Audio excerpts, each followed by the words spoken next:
Hola amigos, bienvenidos a Actividad Mental. Un placer enorme poder saludarles. Como siempre está a mi lado Ivette Soriano. Un gusto y un placer estar una vez más con ustedes. Y creo que hoy vamos a dejar de lado los temas tabúes. No vamos a generar controversia este día.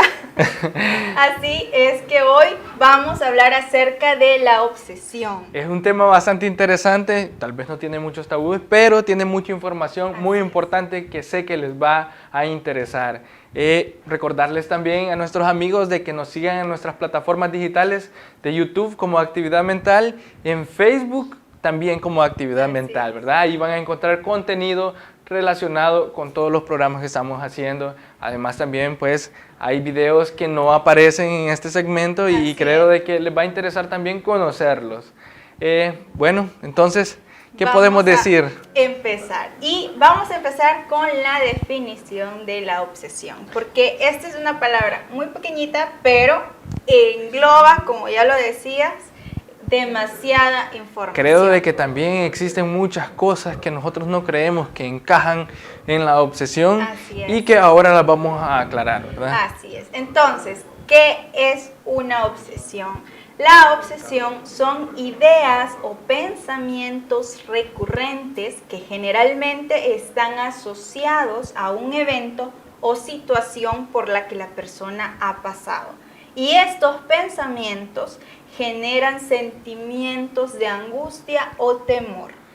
Y es muy importante conocer por qué esto genera angustia o temor, ¿verdad? Así es. Y lo vamos a relacionar a algo llamado ansiedad. La ansiedad, si bien engloba muchísimos temas que son importantes de conocer, la obsesión es solamente una de todo lo que es la ansiedad, ¿verdad? Así es. Y es que cuando la persona empieza a tener estos pensamientos o estas ideas, cabe destacar que no es algo que ella pueda controlar. Esto quiere decir que estos pensamientos o estas ideas van a aparecer en su mente de manera inesperada y no los puede controlar. Es más, la persona va a intentar dejar de pensar en ellos, pero no va a ser posible. Y muchas veces lo que pasa es que vuelven con más intensidad. Ya lo habíamos mencionado antes, ¿verdad? De los pensamientos intrusivos, que son aquellos pensamientos que no se pueden controlar. Los pensamos sin nosotros desearlo. Y esta manera es un tipo de obsesión. Y aquí podemos ver o decir, entonces estos pensamientos son malos, son algo que me pueden perjudicar a mi vida cotidiana. Y pues puede que sí, puede que no. ¿Por qué digo esto? Porque en algún momento pues una obsesión tal vez puede ser una meta. Digo, me voy a obsesionar con alcanzar esta meta. Puede ser bueno, pero ¿crees que se puede volver malo?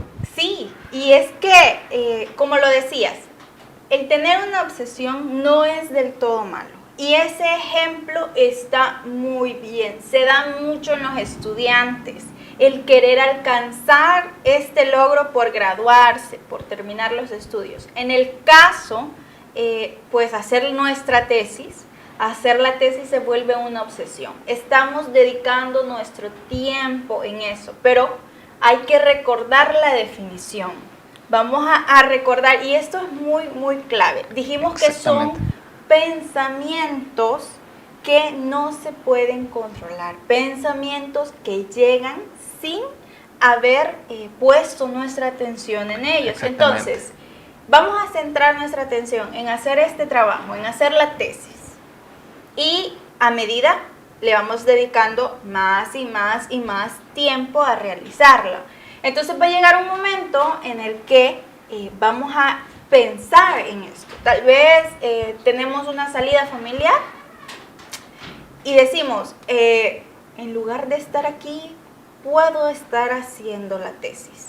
Y empezamos a sacar el teléfono y empezamos a buscar y eso y lo otro. Ok, está bien. Hay un tiempo, hay una meta a cumplir. Y creo de que ahí entran los hábitos también, porque entonces tú te creas en tu mente una estructura de cómo vas a repartir el tiempo para cada cosa. Entonces, ¿en qué momento se va a volver algo malo? ¿En qué momento se va a volver esto, como ya lo decíamos, una obsesión patológica? Claro. Bueno, cuando ya estos pensamientos, usted ha terminado su tesis, usted logró graduarse, pero empiezan a aparecer estos pensamientos otra vez. El tengo que estudiar, el tengo que seguir investigando. Cuando ese trabajo ya está entregado, usted ya se graduó, ya no tiene por qué seguir investigando respecto al tema. O sea, ya no hay una obligación académica, claro, que lo lleve a seguir investigando este tema. Claro está, ¿verdad? La información siempre es buena, pero imagínense de que le está dificultando, porque, por ejemplo, tienen que hacer otras cosas que son más importantes en ese momento. Tal vez en su momento fue la tesis. Exacto. Pero en estos momentos tienen otras prioridades y ustedes dicen, no, pero es que yo tengo que investigar eso. Ya no es como algo importante. No estoy diciendo de que no investigar no sea importante, no. Claro que lo es. Pero hay cosas, y por eso yo decía, ¿verdad? Ahí llega la creación de hábitos. Las necesidades que se nos presentan son las que nosotros le vamos a poner la atención. Pero imagínense en este caso de que son involuntarias. Es decir, yo estoy pensando en que tengo que ir a hacer las compras, por ejemplo, y que haciendo las compras vengan estos pensamientos y se me olvide qué iba a comprar. Ya ahí es un problema, es una obsesión. Exacto. Entonces, también si usted está en su trabajo y de repente está investigando, está haciendo algún trabajo que tenga que ver con lo que está desempeñando en ese momento, en la actualidad, y se acuerde de su tesis, y diga, a mí me quedó cierta duda, y empieza a sumergirse en esa idea, empieza a dejar de lado su trabajo por investigar esto, entonces se le va el tiempo, es hora de entregar su trabajo, lo que tenía que estar haciendo, y no lo hace. No lo hace porque se le fue el tiempo tratando de solventar esa duda que había tenido en el pasado. Entonces, esto ya se vuelve un problema para usted y para su vida laboral. Y nuestros amigos se han de preguntar, bueno, pero ¿y cuando una persona tiene un accidente y entran estos pensamientos? Entonces también se conforma en la ansiedad, ¿verdad? Solo que en un diferente. Ya allí comenzamos a conocer lo que son los trastornos. Exacto. Y aquí hay que tener muchísimo cuidado, porque hay una línea muy delgada que va a separar los pensamientos obsesivos de un trastorno. Claro. En el caso de un accidente, estas ideas obsesivas se hacen presente. ¿De qué manera? La gente ya no quiere agarrar y conducir, ya no quieren conducir un auto. Las personas de repente, si tienen que pasar por la calle donde fue el accidente, ya no quieren hacerlo. Son más sensibles. Exacto, son más sensibles. Pero aquí entra también el trastorno post-trauma. Así Entonces hay que tener muchísimo cuidado en qué momento una idea se vuelve obsesiva y en qué momento esto es parte del trastorno post-trauma. Entonces, regresando al tema principal, que es la obsesión, hay que tener muy en claro el tiempo y la intensidad del pensamiento. Exactamente, creo que eso es muy importante porque entonces ya diciendo de tiempo y intensidad, ya estamos metiéndonos más en trastornos específicos de lo que engloba toda la ansiedad. Y me gustaría también mencionarles cuáles son las que el CIE-10 tiene como ansiedad, que son 7, que está la ansiedad generalizada, está también el TOC, que es el trastorno obsesivo-compulsivo, que mencionándolo también, una obsesión también se puede convertir en una compulsión, ¿verdad? Y puede ser un trastorno obsesivo-compulsivo. Exacto. Está también lo que tú ya mencionabas, el estrés postraumático, que entra también ahí, la fobia social, la agorafobia, las fobias específicas y una que también es conocida como el trastorno de pánico o también como ataque de pánico. Así es. Esas son las 7 que engloba la ansiedad en el CIE-10, ¿verdad? Que el CIE-10 es la clasificación de los trastornos internacionales, ¿verdad? Entonces hay que tener muchísimo cuidado, porque también no quiere decir que porque una vez a usted le pasó que tenía un pensamiento de repente y se le fue el tiempo investigando en esta idea que apareció de la nada, ya es obsesivo. Mucho cuidado con eso.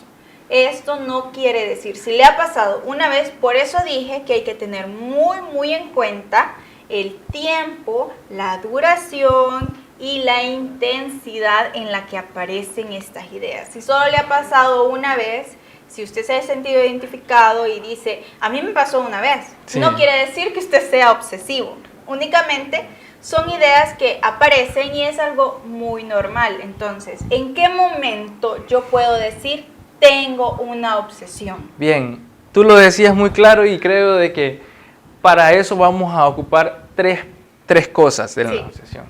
La primera es que sea involuntario, los pensamientos sean involuntarios, no sean controlados. La siguiente es justamente eso, pues, de que no puedas controlar ese pensamiento. Exacto. Ya, ese pensamiento llega y tú no eres consciente para poder controlar este. Así es. Y la otra es que exista la ansiedad, que exista angustia, que exista temor, ese sentimiento de temor o angustia y que les esté perjudicando el día con día, ¿verdad? Así es. Entonces, porque le aparezca una vez no quiere decir que usted va a ser obsesivo. No quiere decir de que usted está desarrollando un problema o un trastorno.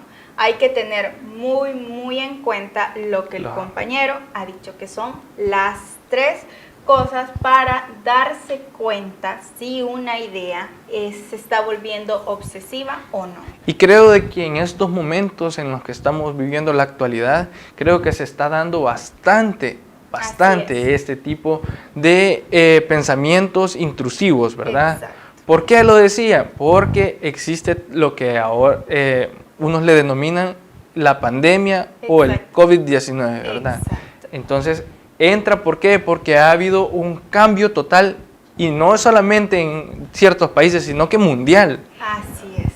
Entonces, la verdad es que el tema está muy de la mano con trastornos y eso es muy cierto, pero como siempre vamos a tener que aprender a identificar las señales o los síntomas para saber si esto es una obsesión o si nada más es una preocupación.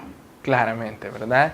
Y creo de que nos vamos a ir a una pausa comercial, pero no sin antes mencionar que tú tienes información sobre un psiquiatra que estuvo hablando justamente de esto de la pandemia, ¿verdad? Así que los esperamos después de los comerciales.